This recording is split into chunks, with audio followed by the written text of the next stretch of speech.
Persuasive Speaking, Chapter 14. You do it all the time. We do it all the time. So I'm going to spend a few minutes persuading you that it's worth thinking about. All right. Also, I'm going to cover in this lecture the most important parts of Chapter 14. As I've said many times, make sure you read the chapter because there are areas that I don't cover in my lectures. I will be doing a separate lecture on Monroe's motivated sequence, just a short one, to try to explain it better. That is mentioned briefly in about half a page on in chapter 14. It's a very important topic. And then I will also do a second presentation based on the PowerPoint from the publisher, just to make sure I cover everything. But this is the PowerPoint that I think covers the most important aspects from this chapter and what you need to know about persuasive speaking. So, when you're a persuasive speaker, you become an advocate for whatever view you're trying to get people to consider. When you do this, it's extremely important that you're very clear on your position. And I will give you some examples of that later on. Well, I'll give you an example right now. Gun control.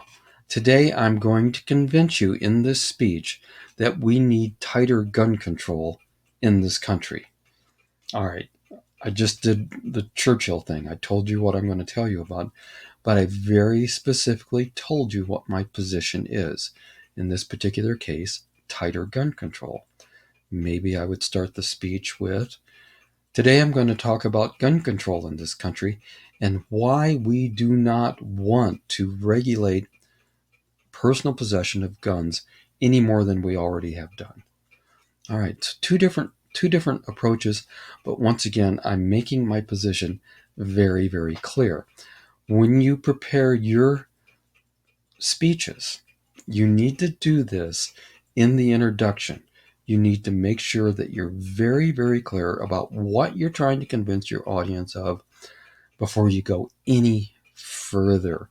So, as I say here, you need to make your position very clear right in the introduction. Don't wait. Don't work around it. Just say, this is what I want you to understand. This is what I'm going to try to convince you of. All right. Now, when you look at the templates the template that I'm providing for this speech, once again, you'll see how to lay out the introduction and where to put this clear statement into the introduction. All right. Now then, ethics of persuasive speaking.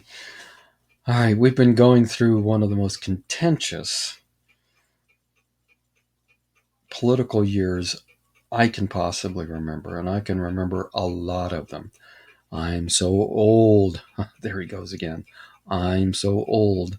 I remember the riots in 1968 in Chicago during the Democratic National Convention.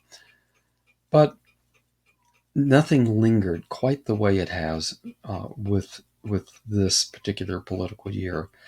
And we've heard politicians on both the Democratic and Republican side trying to convince voters of many different aspects of what you should care about in this country. Now, have they all been honest? No, not all of them. Have most of them been pretty honest? I'd say sure, most of them are pretty honest.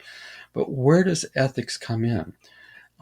As you'll see in the rest of this presentation, it's all about supporting what you believe and demonstrating that others believe it as well. Again, references. Once more, I'll show you examples of that. Can a persuasive speech be unbiased the way an informative speech would be? Absolutely not. Persuasive speech is all about your bias, what you believe, and what you want to convince other people of as well. So that's fine. but you need to do it in an ethical manner that supports your credibility. All right, so, yes, to the very end of this semester, I'm going to talk about ethos, pathos, and logos. Those three very important elements that Aristotle laid out 2,500 years ago almost. And there they are to this day.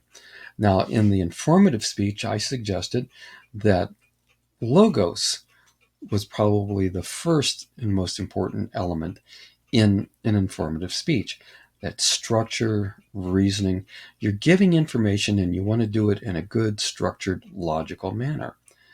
And then ethos, credibility, I put as second. And then pathos is last for the informative speech. Okay. Pathos, what is pathos? It's emotional appeal to your audience. All right, so for the persuasive speech, I would recommend thinking about flip-flopping it. That pathos is the most important element in a persuasive speech. If you're trying to persuade people of doing something or acting differently, you need to appeal to their emotions. When I talk about Monroe's motivated sequence, we're going to find out that it's all about emotion. And Monroe's motivated sequence in particular was developed mainly as a concept for advertising. And I mentioned this way back in another lecture, that pathos is used as a primary function of all advertising, that emotional appeal. Well, for a persuasive speech, same thing. You've got to grab your audience emotionally, or they're just not going to get it. So it's all about that emotional connection. We'll see some examples of that as well. Ethos, obviously, credibility is next. You can't convince people to believe what you believe or think or do what you uh, may or may not believe or do if you're not a credible source for that. Okay. Now, logos, logic, building logical structure in a speech. Unfortunately, I never had time in this class to really look at Martin Luther King Jr.'s I Have a Dream speech. If you have a chance to watch it, it's the last 7 minutes that everyone remembers when he actually launches into I Have a Dream. If you watch that, you're going to see that the structure is loose. That's okay, because what he's really appealing to is the pathos, the emotional side of the content of what he wants people to believe. So that's why I put logos last. You still need good logical structure in your speech. That's where you use the outline, of course. Uh, but you can play with it a little bit more than you can in an informative speech. Spit it out.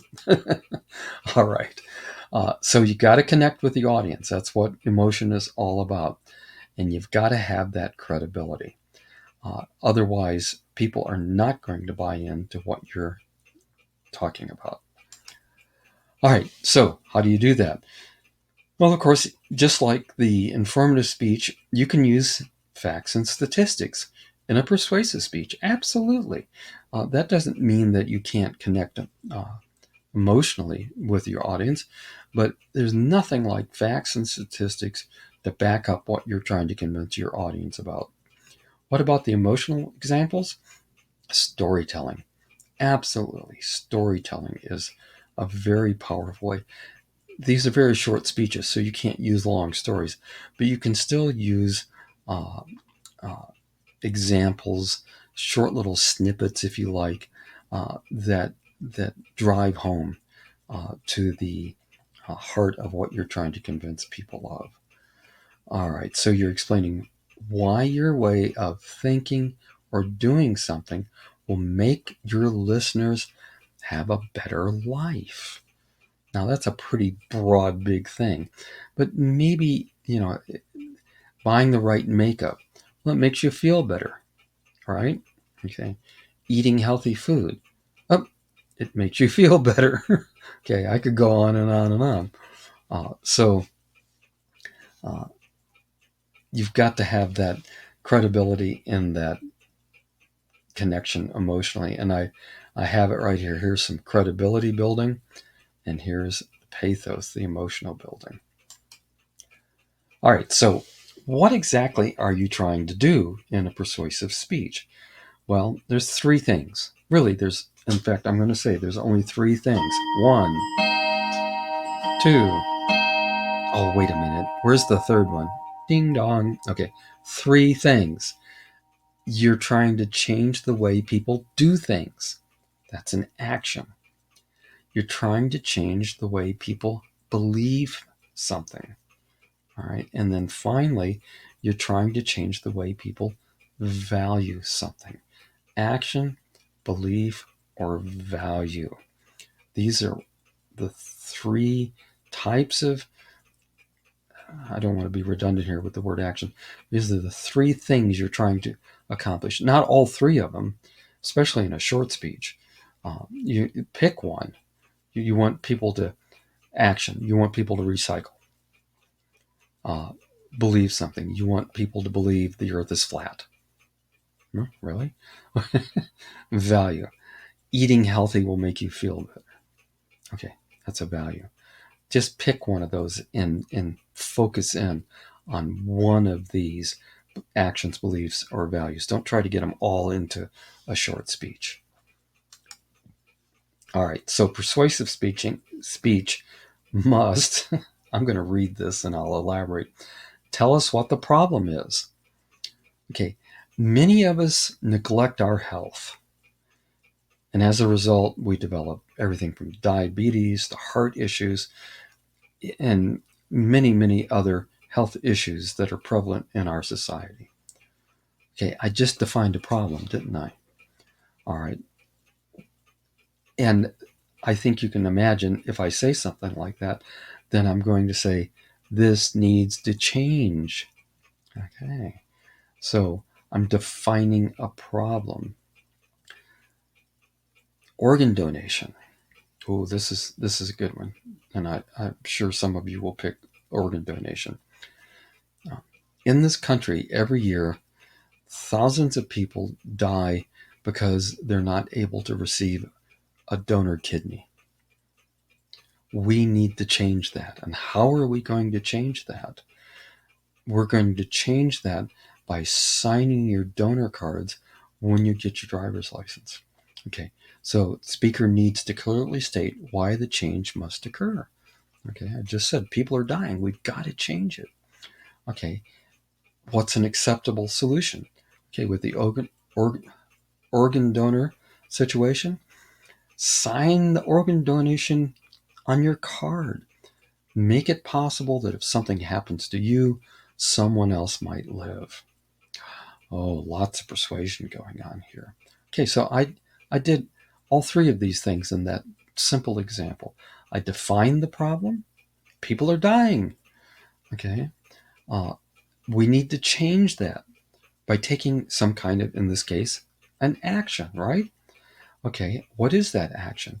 Sign the donor card. There's all three of them. All right, now remember in the informative speech you had to pick a type, object, process, event, whichever one, and then there were 5 patterns. Well, this time, and I'm going to keep this simple, this time you need to decide, are you giving a speech of fact, value, or policy? And that will need to be at the top of your outline so I can see which one you chose, and then also as I watch the video, determine if you stuck to that. All right, so fact, value, or policy. Those are the only 3 types of persuasive speaking there is ever, or ever has been. Fact, value, or policy. Okay. Now remember, you're trying to change people's actions, beliefs, or values. Okay, that all ties in here. But the type of speech is fact, value, or policy. Once again, you just choose one of them. All right. Now then, speech of fact, fancy terms here. A speech of fact asks for quantitative judgments. What is quantitative? All right, when you think of fact, think of quantity, facts, something measurable. Quantity is something that's measurable. So don't get confused here. Quantitative simply means that you can measure something.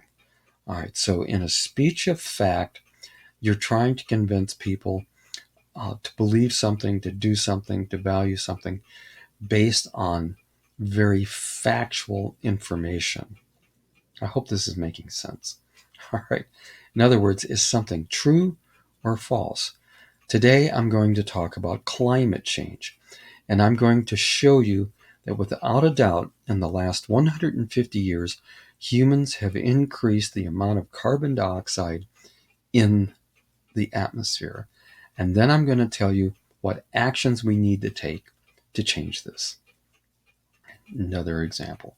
Okay, so I'm not going to, I didn't ask you, do you believe that humans have put CO2 in? Or do you think? I'm telling you, humans are doing this.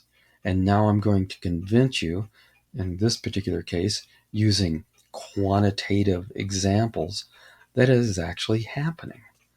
All right, so, and then I told you we need to take action to make some kind of changes. All right, here's some examples. I'm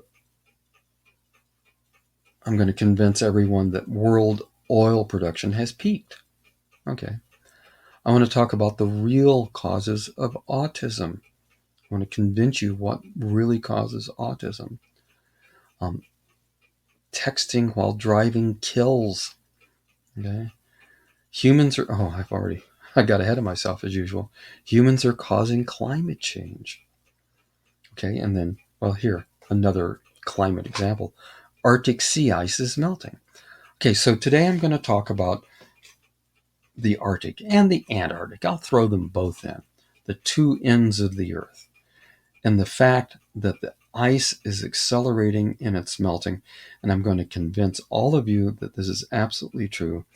And I'm going to do it by showing you irrefutable evidence that things are changing. All right. So, speech of fact. Of course, you want people to believe what you believe factually. All right, speech of value. Oh, these are pretty common. Okay, speeches of value ask for qualitative judgments or changes. Qualitative. Speech of fact was quantitative. It was something that was measurable. Speech of value is qualitative. What word does that derive from? Quality. Okay, value, quality. All right, so we're trying to change people's perception of the value of whatever topic you might pick. Okay, speeches of question of values address timeless issues, big stuff. And normally you want to try to make sure that it's relevant to right now. So, timeless issues and recent concerns. All right. Now, I say here in the third bullet point, you really need to know your audience for this, don't you? Why? I wish I could have people raising their hands and giving me some ideas. The example I use is I have a dream. Once again, in that speech, there were 100,000 people or more on the mall in Washington, D.C., listening to Martin Luther King Jr. give this speech. And he was talking about the timeless issues of equality. All right. And of course, it was a very recent, still is, but even in the 1960s, it was a very recent concern. That was the time of civil rights activism, more than anything that I've seen in my lifetime. All right. So I Have a Dream is a perfect example of the timeless issues. And addressing recent concerns. All right. So qualitative, talking about the quality of life, how that would change and improve the quality of life. All right. Speeches of value. Here's some examples. We need public art. Now, I love art and I love public art. When I'm driving around Las Vegas, I see down the meridians of some of the bigger streets or off to the sides this metal artwork, metal roadrunners, metal cacti, metal flowers, metal spiders and scorpions. Yeah, that's public art. Now, that's a qualitative value. In this case, public art improves the quality of life just because it's nice, it's there. Can you quantify it? Can you measure how it improves our life? I don't think so. You can't really put a measurement to how we feel about enjoying seeing something such as public art. So that's a qualitative judgment. School vouchers are important. Okay, again, it's a value judgment. Adopting animals from shelters. Oh, there you go. If that's not value related, I don't know what is. You need to travel the world. Okay, it improves not only your life, but your outlook and your understanding of everything that's going on. Once again, how can you quantify that? You can't, but you can qualify it. Oh, wait a minute. The Arctic sea ice is melting? Speech of value? How can that be? I had that in the speech of fact. Okay, well, instead of me just convincing you that the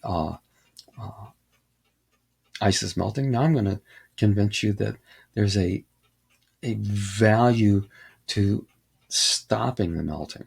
Okay, and here's a great example of how you might open the speech. Today I'm going to talk about the melting of the Arctic polar caps, the ice. Have you seen the photographs of the starving polar bears in the Arctic, or the polar bears trapped on ice floes that normally would have been solid throughout the winter and the spring in the Arctic regions? Ooh, if that isn't an emotional statement. And again, in class, if someone were doing this speech, I can actually put up pictures of the polar bears. All right, so there's an example. We're destroying the world. We're destroying wildlife. These are value statements as opposed to just factual statements. So sure, Arctic sea ice is melting. You could make it a speech of fact. Arctic sea ice is melting. You can make it a speech of value. Okay. All right. Speeches of policy. Speeches of policy are speeches that tell people they need to take a certain course of action and to solve whatever the problem might be. The important thing to remember here is that if you're thinking about giving a speech where your premise is people need to do something that will affect large numbers of individuals, then it's probably a speech of policy. For many years, every semester, I always had at least one and sometimes more speeches on why we should legalize marijuana. Okay. Well, I don't get those speeches anymore. Why? Because in Nevada, we have legalized marijuana. Right? You could still give a speech on why the federal government should legalize marijuana, which, by the way, it has not done yet. So can you see how that's a speech telling people we need to change something that will affect vast numbers of individuals?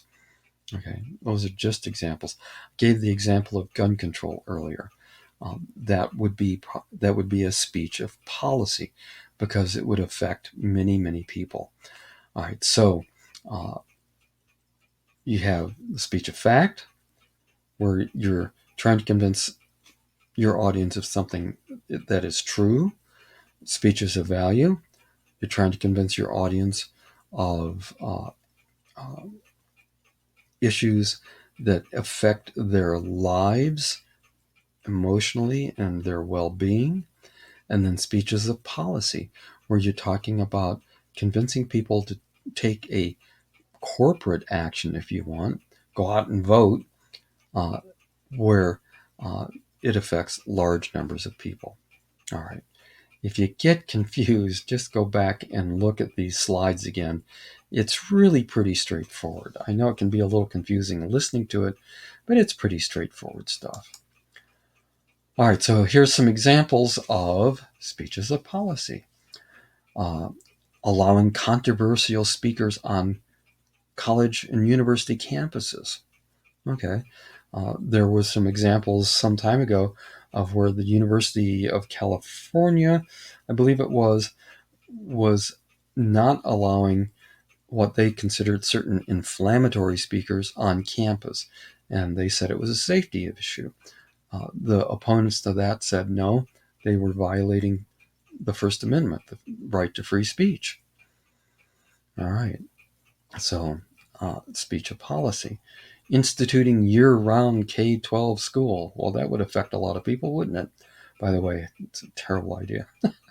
Oh, and there's my legalizing marijuana again. Gun control. And what? It's there again? Arctic sea ice is melting? Well, I had that in value. No, wait a minute. I had it in fact. And now I have it in policy. So today I'm going to talk about the fact that the Arctic sea ice is melting and what we as a group must take action to stop it. We need our government to do blah, blah, blah. Okay, so now it's become a speech of policy. You can take almost any of these topics and turn it into a speech of fact, a speech of value, or a speech of policy. You just need to decide which one it's going to be and stick with it. Make sure you don't drift from one to another, especially in such a short speech. All right, and then be realistic. When you suggest possible solutions to whatever problem you're posing, make sure that your solutions are realistic, that they're not something that people are going to say, what? You want me to do what? Okay. Um, I'm trying to think of some examples. I can think of examples, but they're all political, and I don't want to offend anyone. What the heck? I think Bernie Sanders is a really interesting fellow, and I think he has a heart that really wants to reach out and help as many people as he possibly can. And of course, in the last two election seasons, he's tried to run for president. And there's many people who support him. And what I'm about to say has nothing to do with whether I agree or disagree with Bernie Sanders.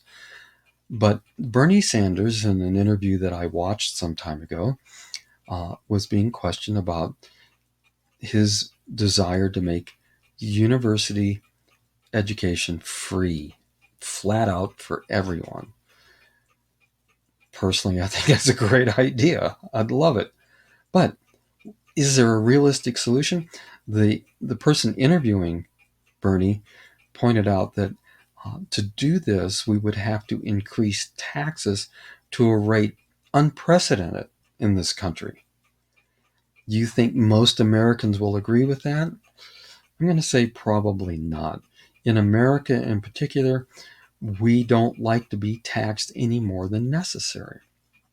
So as much as I think that sentiment of making university education free for everyone, the problem is, what's the realistic solution?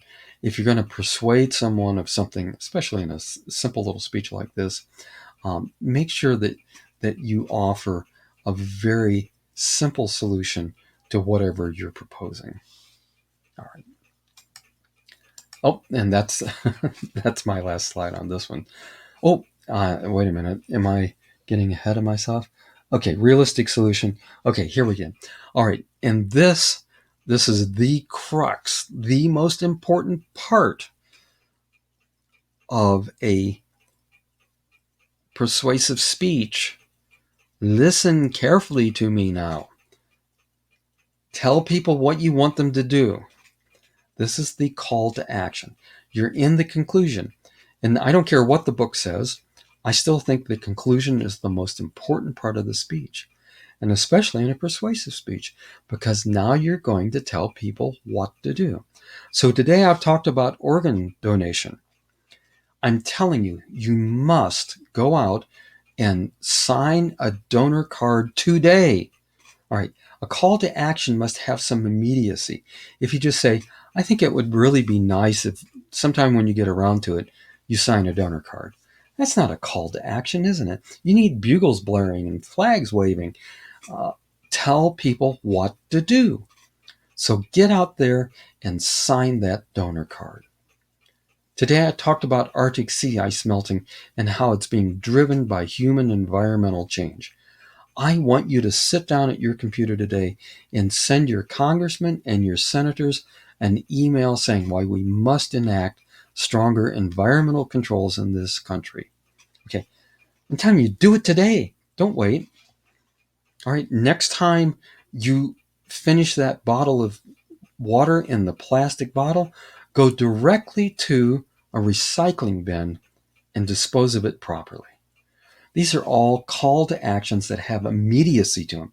Do it now.